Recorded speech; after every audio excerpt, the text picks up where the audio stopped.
John Wilson, the Artisan Cheese Company. It's great to have you here and looking Thank you very good. much. How's lockdown been for you?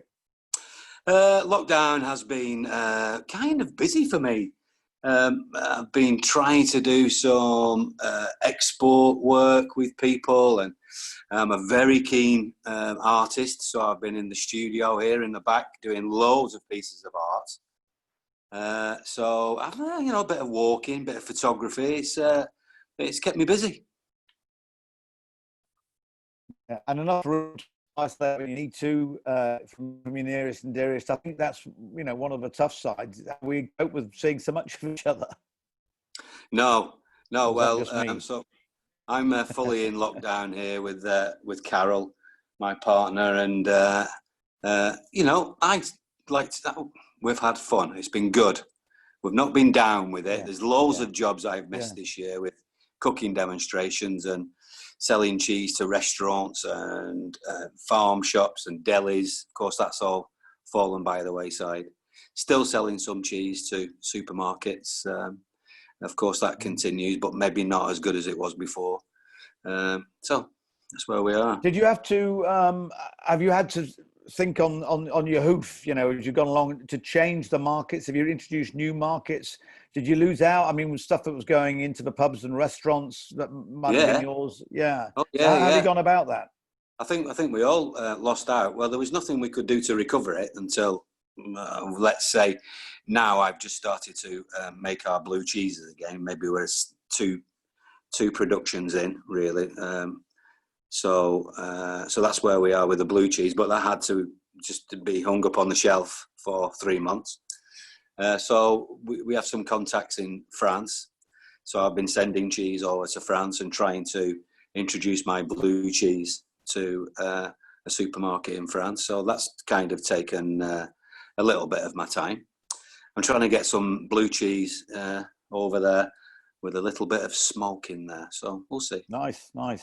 Yeah, I mean, that's the element of improvisation, isn't it? When you think of one market closing, then you think, how can I go about, getting another one to Well, see the thing is with me, I'm kind of like, there's only a couple of us really that, of course, the cheese making was all years and years ago. And generally, you won't find me always in the dairy. You'll probably find me out trying to sell the cheese. Yeah. Which I guess is what happens to most cheese companies. After a while, the guys at the dairy are more than capable of making my cheeses. So off they go. So that's what I do nowadays, try and sell the cheese. Well, you've done enough of the other over the years. I mean, you proved that you could make cheese. That's where you started out doing it. So it's probably nice to have a more face-to-face, consumer-friendly side. You're very good at that, anyway. Well, you'll more often nowadays you'll see me in a waistcoat and a shirt and a pair of trousers in the car, off out with some files under my arm more than anything else. And I would like to be in the dairy more often, but I guess if there's any kind of kinetic energy, any forward motion for a company, you've got to come out of the dairy at some point. And is your cheese made in one place, or are you nomadic in that? How does it work? So it's made in 2 places in Lancashire. The first place where we make the blue cheese, my cheese has always been made there. So then the production went to a couple of supermarkets. We sell to some Tesco. We sell to quite a few Asda. We sell to some Morrisons, and so things had to change a little bit there. So another dairy now makes my white cheeses there, but my blue cheese always remains at its original place because we cave age it. And the ability to cave age and to smoke the cheeses suits me. And it seems to suit the cheese really well. I think the medium soft blue that I have has a real width of flavour because of the cave aging, and of course it keeps that lovely medium softness because it's in 98% humidity in the cave. So that's what we like. So it's more of a continental style blue cheese, really. For those who don't know, just talk us through the range, the names, so they can know what to look out for. Okay, so we make Lancashire cheese. Lancashire cheese has so much going for it. It's first started production in 1190 with Lancashire Creamy, which is one of your favourites, Nigel, as I know. Indeed. The Lancashire Creamy is the mixing of 2 curds, and Lancashire's the only county to mix their curds over 2 days. So it's called a multi-curd cheese, and that's what makes it so creamy. And then we go to, chronologically, we go to Lancashire Tasty, which is similar to the Creamy, made in the same way, but it's more mature, 12 months matured, and it has that lovely farmhouse flavour to it. And then the new kid on the block, which most people don't know when it comes to Lancashire cheese, is the Lancashire Crumbly, which is your favourite. Yeah, for sure. I was weaned on that. Yes, we have. And my favourite too. But so that was a post-war cheese. So because, just to explain, the farmers could then, because if I made one today, we could possibly sell it in 10 days' time. So, of course, the milk could be turned around into profit ever so much quicker than the 3 months for the Creamy and the 12 months for the Tasty. So Lancashire Crumbly is Muldoon's Picnic. Lancashire Creamy is How's Your Father? Nudge, nudge, wink, wink. And then we have Mouth Almighty because of the big flavour of the Tasty. And the blue cheese, as I've already mentioned, the cave age blue cheese is called Smelly Apeth. Yeah. So they're all very colloquial. Yeah, no, fantastic. Absolutely. That sounds like my childhood and what have you. Now, you must, you're well known in the cheese profession. You know the profession. I mean, speaking to some of your mates who've been making cheese and some of those who've been selling it, it's been an interesting time in lockdown for the cheese fraternity. For them to survive, really, and also with knowing that they only got so much time on the shelf life. Well, yes, of course, and especially let's call us medium or even smaller production lines. Let's call us when it comes to the artisans. Most of our customers are farm shops and delis, and if you're lucky, you can pick up a restaurant or two, and then eventually the portfolio just grows and grows. But it never gets as massive as some of the bigger guys. But we're not set up to do that, and I guess we wouldn't start making artisan cheese if we were hoping to sell millions of tons of cheese. It's not what we're in the business for. But this has come up on the blind side. It came up, although there was talk of it in January and February, this country decided not to move on it. So we don't move on it. We carry on doing business. But so March, it was locked down, and so lockdown we did. We still had some stock, of course, and some of that stock had to go by the wayside. But then really, I just had to stop making. Especially the blue cheese. The white cheese had some kind of trickle effect because it was still going to some supermarkets. So that's our story, really.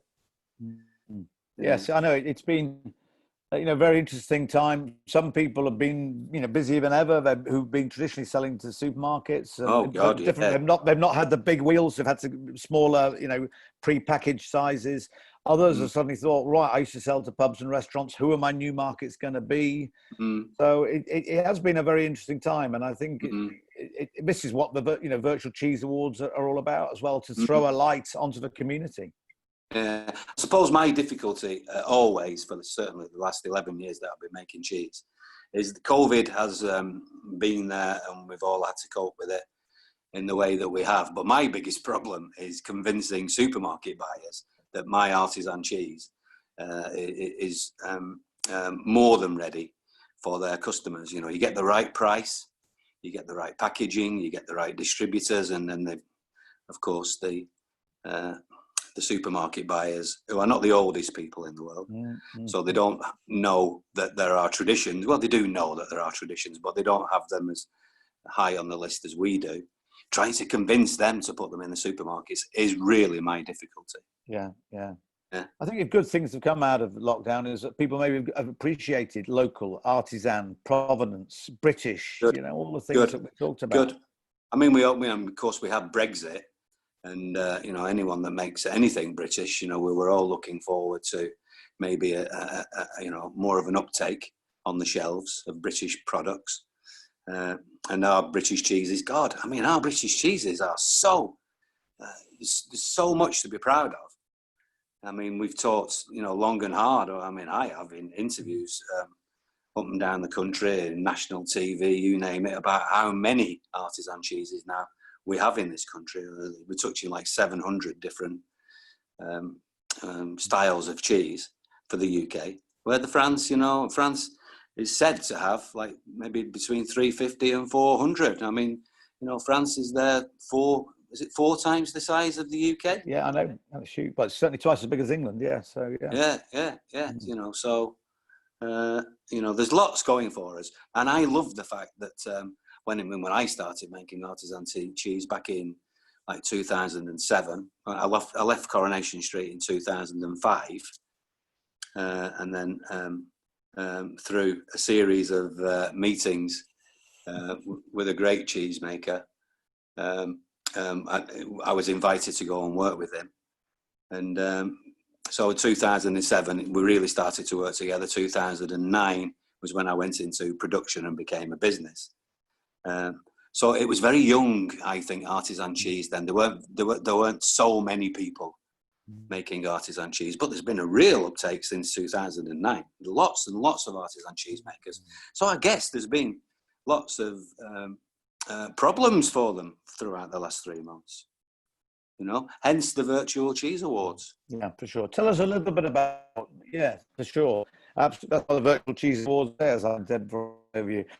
And also a little bit about, the guru, the one who started all these things in the first place, the man who inspired you. Yeah, Bob Kitching, lovely guy. Unfortunately, he's not with us anymore. So I met Bob and his wife, Christine, and 2007. And we were doing an interview together. I was hosting a show on BBC Lancashire. And Bob came in and we were talking. He said, "Oh, you must come in if you love it that much." I said, "Bob, I've just been working at a Michelin restaurant, and I was wondering why I was there really after Coronation Street, because it was 15 hours a day. That really was the frying pan into the fire." And I was thinking, so of course, I finished there, and I was thinking, well, what was all that about? And then Lisa, the chef there, introduced me to Bob again. So, of course, she didn't know that we'd met already on the radio. So Bob said, "When are you going to take me up on this offer?" So I was like, "Oh my God!" So that's kind of how it happened. I've never met a cheesemaker in my life before, and Bob and I met twice over like 3 or 4 weeks. And so once I knew he was really serious, I took him up on it, and off we went. The first cheese was the crumbly, because it's the kind of like the quickest to make. And I've told this story many times, but he asked me to enter it into the British Cheese Awards, and I was like, "No, Bob, I've only, So he said, no, I'd like you to wax a cheese up, and I'd like you to send it in. I'm sending one into, so I think your cheeses are good enough at least to be put on the shelf with everybody else's." So then I received an email to say that I'd won either gold, silver, or bronze. So I was like, "What?" So of course, contacted Bob, my teacher, and Bob said, "Well, I got an email too. Very competitive." Great, so he was pleased for me, but Bob was never away from a bit of a giggle. Never away. No. So off what did you end up with in that first one? I won the gold. I won the gold, and guess who came second? Oh, bless him. So Bob, of course, came second, and he put his arm around me and he said, "Sean, I think Lancashire cheese needs somebody like yourself, but also British cheese needs somebody like yourself, because people feel like they know you. There's 20 million people out there, and let's see what we can do with this. Start up your own company and see if we can go with it." But he did tell me that I needed a blue cheese in the range, and he's the one that made me push forward with that blue cheese. Yeah, what a great blue cheese it is. It's fantastic. I love it. Oh, thank you ever so much. Really nice of you to say. But so between the range now, we have 39 national and international awards over the 11 years. So I'm intrigued. Was the Michelin star chef, was it by chance Lisa Allen from Northcote Manor? Absolutely. Yeah. Of course. Lisa was lovely, and Nigel, allowed me to walk in the kitchen. And then Lisa, she threw me onto the carrots first day, cleaning carrots. And then, of course, a load of, it was around autumn time, I think it was a load of partridges came in, like 200 partridges. And who can do these? I said, well, I can do them. So, can you? So I said, well, yeah. So then, of course, boned all these partridges. And she must have been like, oh, this guy's maybe a little bit more to him than meets the eye. And then we moved on. And it was great. So I loved being under the auspices of Lisa. And, kind of without Lisa, that meeting with Bob wouldn't have happened. Yeah. Yeah. Life throws you into these things. I didn't know why I was in the Michelin restaurant. I knew that I loved cooking. But that was it. Yeah. So the actual reason that I was there was so I could see Bob. Yeah. Well, if you've never been anyone listening in to Northcote Manor in the Trough of Bowland Way near Chipping, where Lisa Allen and Nigel Howarth for years have been, it's a great restaurant and do go there. And, Absolutely. Lisa took over Nigel's mantle, but great. I mean, it's lovely to see you look really well. And obviously lockdown, I mean, it's a surreal time because in many ways, it's like I've spent a lot of time with my young family, which is a real bonus. But then, it's a pandemic and sadly, it's not good for other people around the world and in the UK. But let's hope, we're trying to throw a light onto the artisan food and drink community, but particularly with cheese producers and cheesemongers. So let's hope we do. And I look forward to, tasting some more of your cheese on the other side. Great. Okay. Well, I always remember that time you had my Crumbler Lancashire under your arm. You were determined it was going to go to that top table. And that's a memory I'll carry with me for a while. Yeah. It's a joy to see you, and you're looking so well. Not at all. Right, and I'll. Brilliant. Thank you so much. That was great. It's really nice to see you. Yeah, take care, my friend. And good luck on Saturday with everything. Yeah, and you've got my email, so keep me posted. And when you get it out there, whatever it is, different, let me know and I'll taste them on air and say, taste some of Sean's. Oh, God, yeah, I will do, actually. I'll keep you to that. Thank you ever so much. It's all right. It's very nice to see you, my friend. Chin chin. See you on the ice. Okay, here we go. I'm going to blow you some proper kisses. Cheers, kid. Thanks ever so much. Bye-bye. Bye.